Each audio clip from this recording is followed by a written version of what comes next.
Instauration d'une procédure de visa entre la Côte d'Ivoire et la Tunisie et suspension d'un média français au Burkina Faso. Je vous fais le point de l'actualité de la semaine en Afrique. On commence ce tour de l'actualité africaine au Burkina Faso où les autorités burkinabées ont décidé de suspendre tous les canaux de diffusion du média français Jeune Afrique.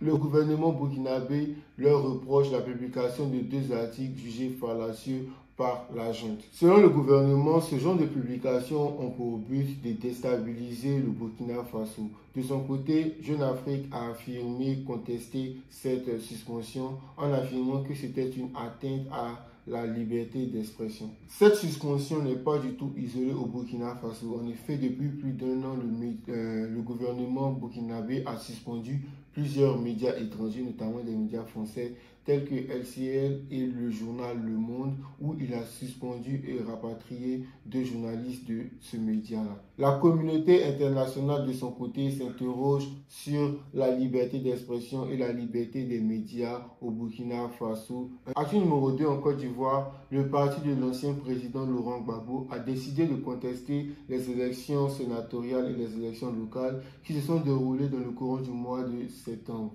Il dénonce plusieurs irrégularités pendant la tenue de ces élections et surtout la suspension de leur leader, l'ancien président Laurent Gbagbo, de toutes les listes électorales depuis 2018. Numéro 3, toujours en Côte d'Ivoire, le pays a décidé de lancer des procédures pour l'instauration d'un visa entre la Côte d'Ivoire et la Tunisie. L'objectif est d'essayer de décourager les personnes désirant se rendre dans ce pays pour traverser la Méditerranée. En effet, selon plusieurs rapports, la Tunisie et la Libye sont des points de chute pour les migrants désirant se rendre en Europe.